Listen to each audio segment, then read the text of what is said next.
अखिल भूमंडलीय सर्व शिरोमणि मुनि समाज के संस्थापक आदि मुनीश्वर योगेश्वर सद्गुरुदेव शिव मुनि महाराज की जय। उपस्थित मुनि वृंद, साधु सज्जन वृंद, संत वृंद, साधक वृंद, आध्यात्म ज्ञान के जिज्ञासुओं और प्रेमियों, सभी श्रोता वृंद, आप सबको मेरा कोटिशः नमन, सप्रेम जय जीव। तो आध्यात्मिक चर्चा चल रही है और हम लोग सद्गुरुदेव शिव मुनि महाराज रचित ग्रंथ सत्य सुंदर और स्वतंत्र विचार पर चर्चा कर रहे हैं। अध्याय 18 पर चर्चा हो रही है। सद्गुरुदेव शीर्षक दिए हैं शुद्ध योग या राजयोग। इसी पर चर्चा हो रही, लेकिन हम भटक जाते हैं बिल्कुल।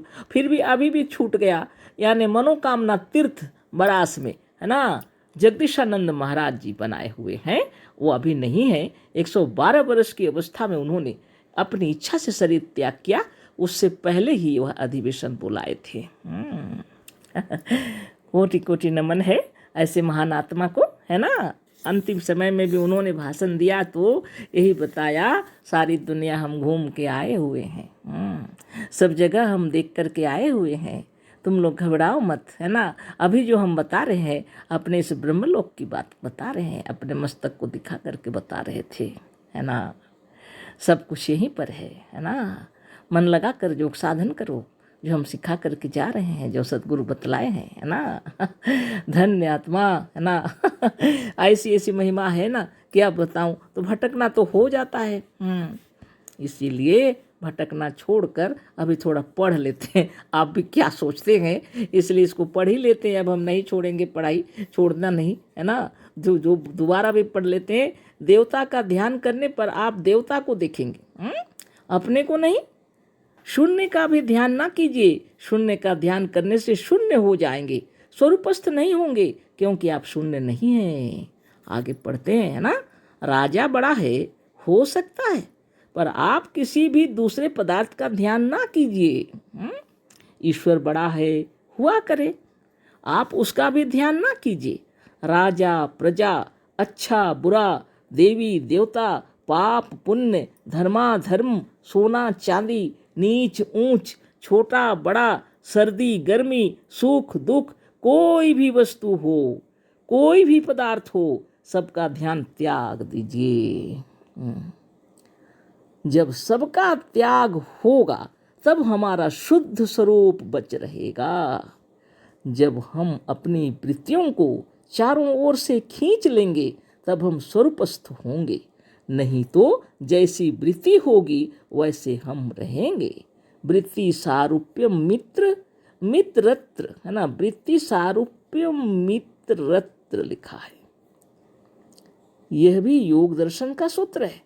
तदा दृष्टु स्वरूपे अवस्थानम के बाद यही सूत्र आया है। मतलब यह है कि जब मनुष्य चित्त की वृत्तियों की ओर से खींच कर लेता है, चित्त की वृत्तियों को सब ओर से खींच लेता है, तो उस वक्त जब तक हमारे भीतर किसी अन्य पदार्थ का ध्यान नहीं है, तब तक साधक स्वरूपस्थ रहता है।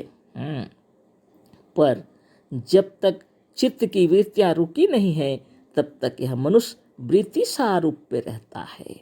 अतः अपने शुद्ध रूप में स्थिर होने के लिए, स्वरूपस्थ होकर पूर्ण सुखी होने के लिए, सच्चे आत्मज्ञान को प्राप्त करने के लिए, एक अपने को छोड़कर और दूसरे सब पदार्थों को, चाहे वह स्थूल हो या सूक्ष्म, कल्पित हो या वास्तविक, सबका ध्यान छोड़ दीजिए। जब तक आप दूसरों का घर नहीं छोड़ते तब तक अपने घर नहीं आ सकते। अपने मन से सब प्रकार के रूपों को, सब प्रकार के रसों को, सब प्रकार के गंधों को, सब प्रकार के गंधों को, सब प्रकार के स्पर्शों की स्मृति को निकाल दीजिए। तब कहीं आप अपने रूप को देख सकेंगे। मजहब को, मजहबी बातों को, और स्वर्ग नरक का विचार, और काल्पनिक भूत प्रेत, देवी देवता, ईश्वर परमेश्वर, तमाम प्रकार की भावनाओं को, चाहे वह आपकी समझ से परे हो या बुरी, है ना, पर अच्छी हो या बुरी, समझ से अच्छी हो या बुरी हो, स्थूल हो या सूक्ष्म, सबको निकाल दीजिए। जब हमारे चेतन रूप के भीतर, जब हमारे आनंद स्वरूप के भीतर किसी प्रकार की वृत्ति नहीं रह जाएगी तो हमारा शुद्ध स्वरूप, शुद्ध आत्म तत्व चमक उठेगा, जिसे देखकर हम अपार आनंद, अपार शांति और अपार सुख में निमग्न हो जाएंगे। इसी अवस्था में पहुंचने पर वह आत्मज्ञान होगा, जिसे जानकर मनुष्य सचमुच जीवन मुक्त हो जाता है। यह सब ऐसी बातें हैं जिसे मनुष्य मरने के बाद देखेगा किंतु यह सब वह बातें हैं जिसे मनुष्य इसी जीवन में प्रत्यक्ष देखेगा, है ना। तो लोग कहते हैं ना मरने के बाद मोक्ष प्राप्त हो, सदगुरु कहते हैं इसी जन्म में, है ना। तो ये बातें हैं। तो ये पाठ आज हम लोग का पूरा हो गया, समझिए। अध्याय 18 हमने सब पढ़ दिया। हाँ, अगर थोड़ा टाइम है तो हम इस पर चर्चा भी कर देते हैं हल्का फुल्का। तो राजा बड़ा हो सकता है तो होने दीजिए, कोई बात नहीं, गुरुदेव कह रहे हैं। पर आप किसी दूसरे पदार्थ का ध्यान ना कीजिए। ईश्वर बड़ा है, हुआ करे, आप उसका भी ध्यान ना कीजिए। राजा प्रजा, अच्छा बुरा, देवी देवता, पाप पुण्य, धर्माधर्म, सोना चांदी, नीच ऊंच, छोटा बड़ा, सर्दी गर्मी, सुख दुख, कोई भी वस्तु, कोई भी पदार्थ हो, सबका ध्यान त्याग दीजिए। जब सबका त्याग होगा तब हमारा शुद्ध स्वरूप बच रहेगा। जब हम अपनी वृत्तियों को चारों ओर से खींच लेंगे तब हम स्वरूपस्थ होंगे। नहीं तो जैसी वृत्ति होगी वैसे हम रहेंगे। वृत्ति सारूप्य मित्रत्र, है ना। यह भी योग दर्शन का सूत्र है। तदा दृष्टु स्वरूप्यवस्थानम के बाद यही सूत्र आया है, ठीक है ना। मतलब यह है कि जब मनुष्य चित्त की वृत्तियों को सब ओर से खींच लेता है तो उस वक्त जब तक हमारे भीतर किसी अन्य पदार्थ का ध्यान नहीं है तब तक साधक स्वरूपस्थ रहता है। पर जब तक चित्त की वृत्तियां रुकी नहीं है तब तक यह मनुष्य वृत्ति सारूप पे रहता है। अतः अपने शुद्ध रूप में स्थिर होने के लिए स्वरूपस्थ हो, चाहे वह स्थूल हो, यानी स्वरूपस्थ होकर पूर्ण सुखी होने के लिए, सच्चे आत्मज्ञान को प्राप्त करने के लिए एक अपने को छोड़कर और दूसरे सब पदार्थों को, चाहे वह स्थूल हो या सूक्ष्म, कल्पित हो या वास्तविक, सबका ध्यान छोड़ दीजिए। जब तक आप दूसरों का घर नहीं छोड़ते तब तक आप अपने घर नहीं आ सकते। अपने मन से सब प्रकार की वृत्तियों को, सब प्रकार के रसों को, सब प्रकार के शब्दों को, सब प्रकार के गंधों को, सब प्रकार के स्पर्शों की वृत्ति को निकाल दीजिए। तब कहीं आप अपने रूप को देखेंगे, सब मजहब को, मजहबी बातों को, और स्वर्ग नरक का विचार और काल्पनिक भूत प्रेत, देवी देवता, ईश्वर परमेश्वर, तमाम प्रकार की भावनाओं को, चाहे वह आपकी समझ से अच्छी हो या बुरी, स्थूल हो या सूक्ष्म, है ना, सबको निकाल दीजिए। जब हमारे चेतन रूप के भीतर, है ना, जब हमारे चेतन रूप के भीतर, जब हमारे आनंद स्वरूप के भीतर किसी प्रकार की वृत्ति नहीं रह जाएगी तो हमारा शुद्ध स्वरूप, शुद्ध आत्म तत्व चमक उठेगा, जिसे देखकर हम अपार आनंद, अपार शांति और अपार सुख में निमग्न हो जाएंगे। इसी अवस्था में पहुंचने पर वह आत्मज्ञान होगा, जिसे जानकर मनुष्य सचमुच जीवन मुक्त हो जाता है। यह सब ऐसी बातें हैं जिसे मनुष्य मरने के बाद देखेगा, किंतु यह सब वह बातें हैं जिसे मनुष्य इसी जीवन में प्रत्यक्ष देखेगा। सदगुरुदेव शिवमुनि महाराज की जय। चर्चा तो क्या करें, पहले तो खूब चर्चा कर दी है ना तो 2 बार पढ़ दिए। तो मेरे कहने का मतलब दिन रात समय निकाल कर अपना शुभ भावना, अपना प्रणव प्राणायाम चक्रभेदन साधन करना है। सदगुरुदेव का कहना है अपने लक्ष्य तक पहुंचने के लिए थोड़ा मेहनत तो करना ही पड़ेगा।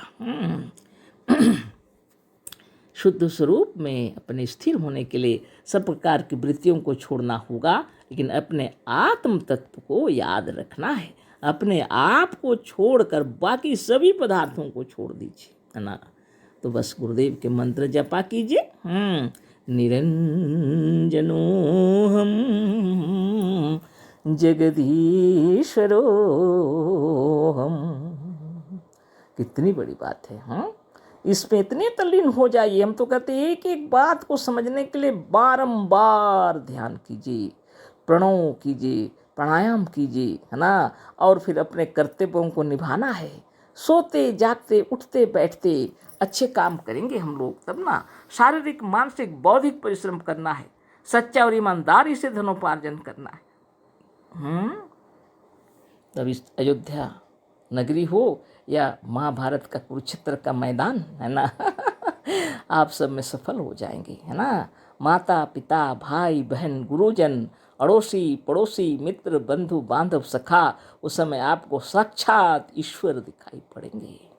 जिस ईश्वर को देखने के लिए लोग तरस रहे हैं, आपको अपने गोद का बालक भी ईश्वर ब्रह्मा भगवान विष्णु दिखाई पड़ेंगे, है ना। आप आनंद विभोर हो जाएंगे, है ना। आप लड़ाई झगड़े दंगा फसाद तो दूर, आप आनंद मग्न हो जाएंगे अपने माता पिता को देखकर, अपने सास ससुर को देखकर, है ना, अपने पतिदेव को देखकर या अपनी पत्नी को देखकर आप भाव विभोर हो जाएंगे, अपने बच्चों को देखकर और इस विश्व को देखकर आनंद विभोर हो जाएंगे। और धन्य भाग हमारे सोचेंगे कि हमने शरीर धारण किया तो यहाँ देख रहे हैं सबको, है ना। तो ये पाठ तो हो गया पूरा शुद्ध योग या राजयोग। लेकिन बातें तो ऐसी हैं जो कभी ख़त्म नहीं होंगी। तो कल हम लोग अध्याय 19 पर पढ़ाई करेंगे और ज्ञान योग, और इसके बाद यह पाठ पूरा हो जाएगा सत्य सुंदर और स्वतंत्र विचार का ग्रंथ। ठीक है ना। आप लोग के धैर्य के लिए बहुत बहुत धन्यवाद। बीच बीच में हम बकवास भी किए हैं। अशेष धन्यवाद, कोटिशः नमन। सद्गुरुदेव शिव मुनि महाराज की जय। सप्रेम जय जीव।